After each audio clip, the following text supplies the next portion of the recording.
लाखों किलोमीटर, हजारों किलोमीटर उसने पैदल चलते थे। उस समय कोई साधन नहीं था, उस समय साइकिल भी नहीं था। आज तो भैया हमारे पास मोबाइल है, हमारे पास मोटरसाइकिल है, हमारे पास एरोप्लेन है, बस है, हवाई जहाज, हर चीज सिस्टम है। उसके बावजूद आज हम पिछड़े क्यों पड़े हैं? ये हमारी कमजोरी है, इसको पकड़ना पड़ेगा हमको। और आज ड्राइवर समाज आज गुलामी की जंजीर पर जकड़ा हुआ है। जकड़े कि नहीं जकड़े? हमारी बात कोई सुनती है? ना आम नागरिक, ना मीडिया, ना शासन, ना प्रशासन। तो जब तक हम अपनी एकता का परिचय, अपनी अखंडता का परिचय और एक सूत्र में एक दिशा पर आज जितने भाई लोग आए हैं, उससे और ज्यादा से ज्यादा भाइयों को लेकर आने का इस मुहिम पर जरूरत आज बन पड़ी है। तभी हम अपनी एकता का मिसाल दे पाएंगे। और आने वाले भविष्य पर बता देना चाहता हूँ, 2025 की एक कड़ी है, वो कड़ी को आगाज करने की दिशा पर हम आगे बढ़े हुए हैं। और मैं सभी सारथी भाइयों से निवेदन करना चाहता हूँ कि आप सभी को कम से कम एक भाइयों को मैं टारगेट देता हूँ कि कम से कम 20 लोगों को आप जुड़वाएंगे आप सभी। साथ ही साथ आप सभी से एक निवेदन और करना चाहता हूं इस मंच के माध्यम से कि वाहन का परिचालन करते वक्त, ड्राइविंग करते वक्त या आप ड्यूटी परेड पर शराब का सेवन नहीं करेंगे। कितने भाई हाथ उठाएंगे बताइए? शराब सेवन करके गाड़ी बिल्कुल न चलाएंगे, ना चलाने देंगे। अगर कोई आपकी नजर में दिखता हो कि गाड़ी का शराब का सेवन करके कोई ड्राइवर गाड़ी चला रहा है, उसका सूचना मुझ तक दीजिए। देंगे आप? देखिए भाई, हम माँ भारती की संतान है। हम सेवा कर ही रहे हैं ना 24 घंटे अपने परिवार को छोड़कर। आप आजीविका मत समझिए इस चीज को। आप क्या कर रहे हैं? देश की सेवा कर रहे हैं। आपके बिना देश प्रगति कर सकता है? नहीं। कितने बार एरोप्लेन से, कितने बार ट्रेन से माल सप्लाई करेगा? कहाँ सप्लाई करेगा बिना ड्राइवर का? आज ऐसे गाड़ियों का उद्घोष कर चुका है कि आज हल्का सा भी टच होने पर गाड़ी में आग लग जा रहा है। आज ड्राइवर का अस्थि उसके घर पर नहीं पहुंच पा रहा है क्या? ये हजारों एक्सीडेंट आप सभी ने देखे हैं। ड्राइवर को जिंदा जलते हुए, तड़पते हुए, मरते हुए देखे हैं। पहले के जमाने में होता क्या था? गाड़ी लड़ती थी, गाड़ी भिड़ती थी, लेकिन ड्राइवर को कुछ नहीं होता था। कई बार ऐसा कारक होता था कि जबरदस्ती ज्यादा एक्सीडेंट होता था तो कहीं फंसता था ड्राइवर, हाथ कट जाता था। लेकिन आज ड्राइवर पूरी तरीके से खाक हो रहा है। हमको इस सिस्टम को ही बदलना पड़ेगा और हमको एक सूत्र भी आना होगा, तब कहीं जाकर हम इस दिशा को आगे बढ़ पाएंगे और आगे जा पाएंगे। ऐसे बहुत सारे जो कारक हैं, उन कारकों को अगर मैं सूची बनाऊंगा तो आज मैं अभी 1 घंटे क्या 4 घंटे मेरा बात खत्म नहीं होगा। तो आप सभी से मेरा अनुरोध है कि ये लड़ाई का आगाज शुरू हो चुका है और ये अभी तो नारा लगाते हैं ना, आप लोग से निवेदन है, थोड़ा लड़ाई है, भोजन सभी के लिए बनाया गया है, जारी है, भोजन सभी के लिए बनाया गया है। आप सभी से निवेदन है, थोड़ा सा इंतजार करते हैं। आप सभी से अनुरोध करता हूँ भैया कि मैं ज्यादा समय नहीं लूंगा, बस 2 मिनट का और समय लूंगा। उसके बाद आपसे भोजन करेंगे। भोजन करने के तत्पश्चात में हम अपना ज्ञापन, जो 3 सूत्री मांग है, ड्राइवर आयोग, ड्राइवर वेलफेयर बोर्ड और ड्राइवर दिवस का, अब मैं तीनों महत्वता बताऊंगा। उसके बाद मैं अपना वाणी विराम लूंगा कि आयोग है क्या चीज, आयोग है क्या चीज। ये प्रश्न खड़ा होता है, बहुत सारे हमारे ड्राइवर भाई पूछते हैं कि आयोग आप मांगते हो, आयोग है क्या चीज? किसी को आयोग के बारे में जानकारी है तो हाथ उठाइए। आपको जानकारी है? ड्राइवर आयोग, ड्राइवर वेलफेयर बोर्ड, हम सरकार से क्या मांग रहे हैं?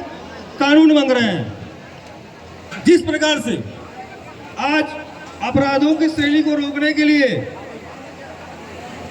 भीम साहब अंबेडकर जी ने देश के लिए एक संविधान बनाया, विधान बनाया, कानून बनाया। अलग अलग धाराओं में अलग अलग अपराधों की श्रेणी को रोकने के लिए एक धारा वहां पर वर्णित किया गया कि आप किसी का मर्डर कर दोगे, आप किसी का गला काट दोगे, या आप किसी का हाथ काट दोगे, या आप अधमरे कर दोगे, या किसी अन्य अपराध करोगे, चोरी करोगे, डकैती करोगे, सबका अलग अलग कानून है कि नहीं भैया? किसी को जान से मार दोगे तो आजीवन कारावास हो जाएगा, किसी को अधमरा मारोगे तो उसे नीचे का कैटेगरी आएगा, चोरी करोगे तो अलग अपराध लगेगा, अलग धारा लगेगा, उसके लिए अलग सजा का प्रावधान होगा।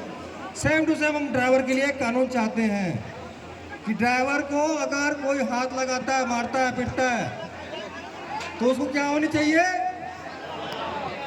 भारत माता की, भारत माता की। जिस प्रकार से वंदे वंदे जिस प्रकार से इंकलाब जिंदाबाद। जिस प्रकार से आज देखा जाता है कि कोई भी गाड़ी ड्राइवर को, छोटा सा बच्चा देखते हो ना, तूतरा करके निकल जाता है, हम देखते रह जाते हैं, क्या बोला है? कुछ बोल पाते क्या उसको? ये हमारी मजबूरी है, हमारी मजबूरी है, क्योंकि उसके लिए कानून नहीं बना है।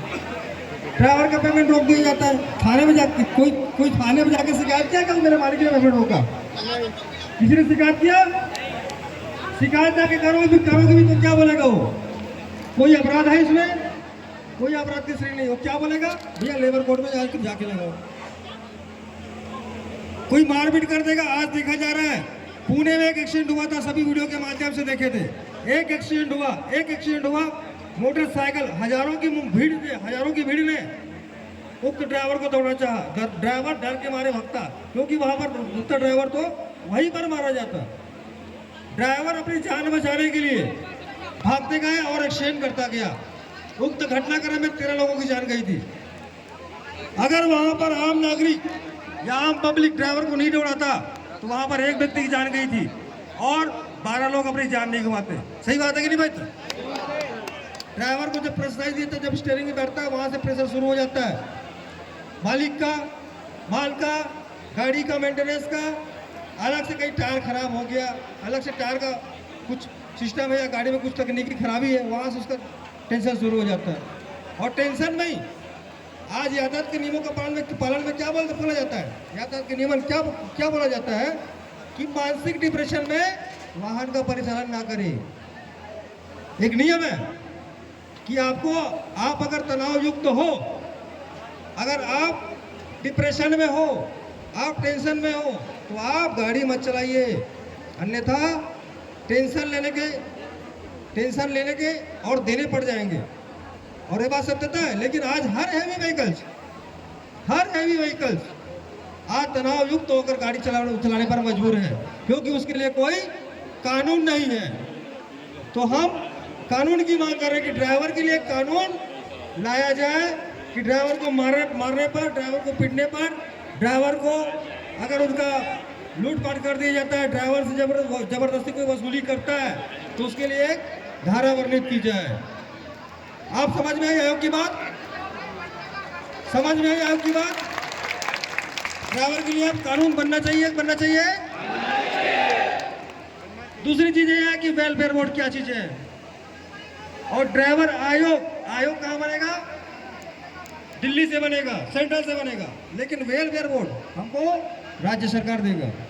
जैसे आज उड़ीसा में बना गया है, कर्नाटका में बना गया है। जब उड़ीसा वाले बना सकते हैं, जब कर्नाटक के ड्राइवर भाई बना सकते हैं, तो क्या छत्तीसगढ़ में हम ड्राइवर भाई नहीं बना सकते? हमें क्या कमी है? उनमें क्या वो ताकतवर है क्या उड़ीसा वाले? क्या कर्नाटक वाले हमारे से ताकतवर है क्या? वो भी तो ड्राइवर है ना भाई। सिर्फ बात है स्टीयरिंग छोड़ने का, हमको चक्का जाम नहीं करने का, हमको आंदोलन करने का नहीं। हम आंदोलन की तैयारी करेंगे, निश्चित डेट बताएंगे, और हम जाकर घर में परिवार के साथ में मस्त पिक्चर टीवी चालू करेंगे और अपनी मर्जी का फिल्म लगाएंगे। 3 दिन तक पिक्चर देखेंगे, और 3 दिन का पिक्चर देखने के बाद आयोग